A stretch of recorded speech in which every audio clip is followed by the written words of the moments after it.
This is the mouth to Anan Creek. It's located about 35 miles south of Wrangell, and it's becoming an increasingly popular spot in July and August for Southeast residents and visitors to Southeast who are coming through on boats. Hello, I'm Scott Foster, and welcome to Rain Country. Anan has got a salmon run in it, like many Southeast streams, and because the salmon are here, there are also bears here. But Anan has got a couple of special features that make this a very special Southeast location.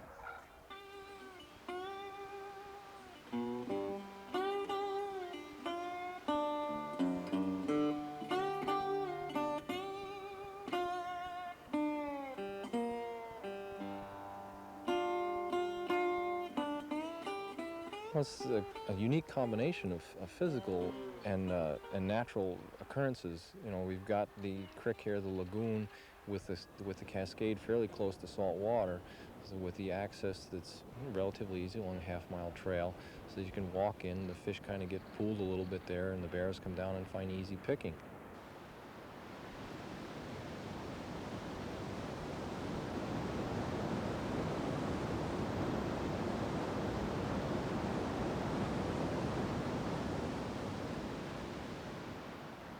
Anan Creek is on the mainland and managed by the Forest Service.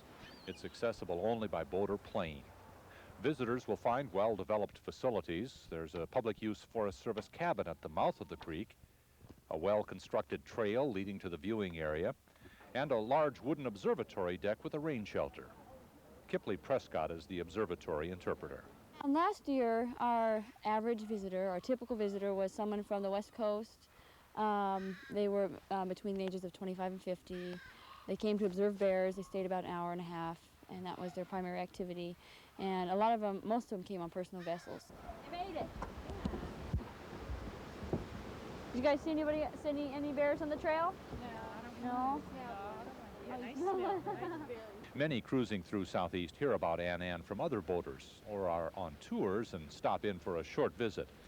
Others have heard about Anan from different sources and plan to stay for a week. We're here to photograph black bears. This is a unique concentration of black bears in the United States, in fact, all of North America. It's a very good place to come for photographing them because of the concentration and because of the habitat. It's a rainforest habitat, and it's one of the few places where you can come and find black bears fishing salmon.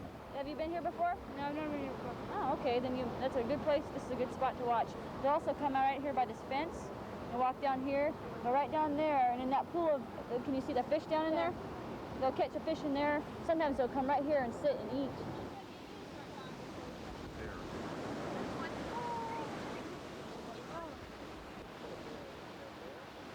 So what's this bear doing now? He's, a lot of times to see this, they come out, especially come out from a cave, and they'll stand out there and sniff around, and then they'll look around behind them and up the hillside. And I think, you never know what's going through a bear's mind, but I think, he's looking for other bears and making sure the coast is clear to go down and try to get a fish. There's a lot of variation in what they do, and, like an older, more dominant bear, I've noticed that they spend a lot less time looking around, and they seem a lot less concerned about other bears being around.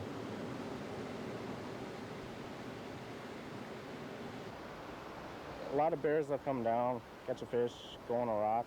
There's a lot of caves and places where they can hide out and eat their fish.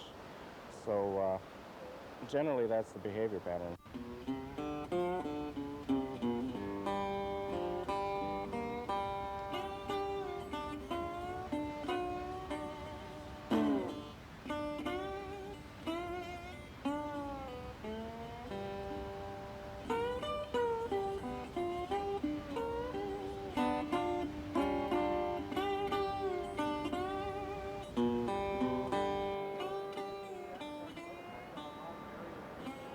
Viewing wild animals is one of Southeast's big attractions. But as more people gather in prime viewing areas, their presence starts affecting the animals, and that starts affecting the land managers. The first thing that we consider is the impact on the animals by the increased number of people, and then what things can we do as managers, either through facilities engineering or through regulation or through education, to lessen the impact on the bears from the people that would like to come here. we'd like to permit as number of people to come here and view bears as possible with the minimum amount of impact on the bears, and that's a big bill to fill. The number of visitors to Anan has been increasing. It's a trend that's expected to continue. Well, the word of Anan's going to spread whether we encourage it or not.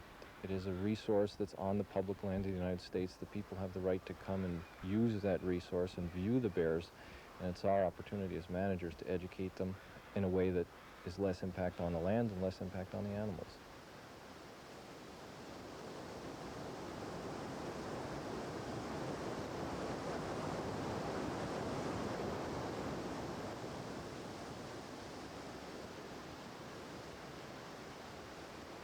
How do we educate people when they step off their boats there at the mouth of the lagoon that they're getting into an area they need to have a knowledge of bear etiquette and how to act in bear country, of not to bring their bears, not to take their dogs, not to bring food up there, how to act when they're up there, you know, that this is for the people up here and that's for the bears down there. They need to be able to do what they do, catch fish so that they can survive through the winter.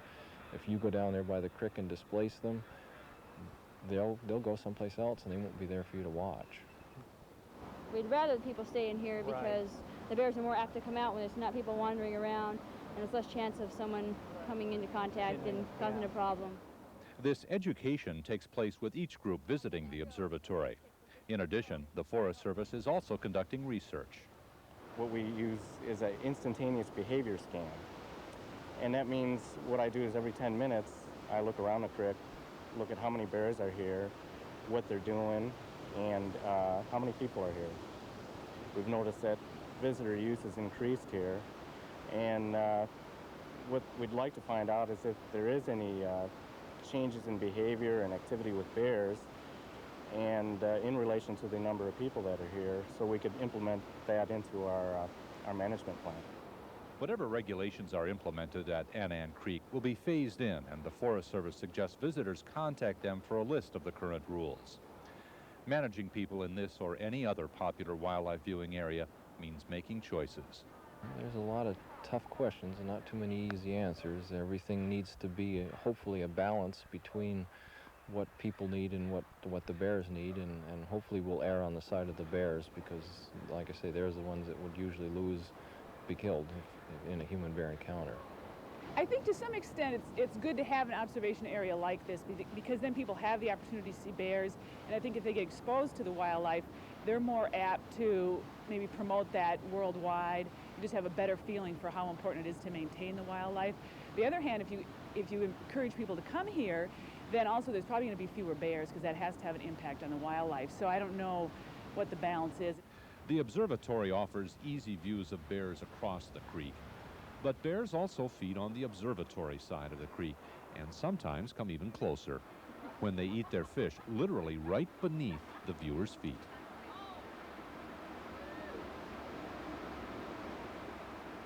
The way I see it, they use the observatory as a cave, you know, like the other ones on the opposite side, and they feel, I guess, safe from other bears, and that's why they come under here. Most bears don't come under there because they're, you know, a little bit more shy than that one is of people.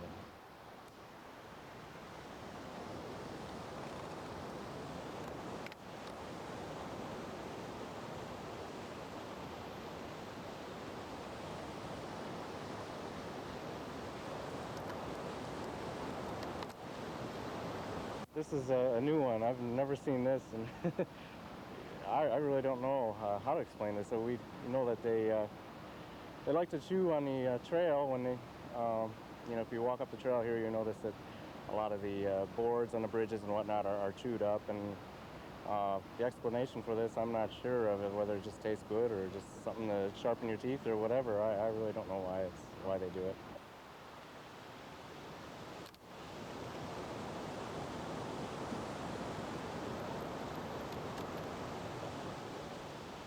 Well, when one is standing here in the fenced-in area, you get the impression that you are in a sort of a reverse zoo. The bears are watching us, and we are confined, and they are free, and it's kind of a good feeling.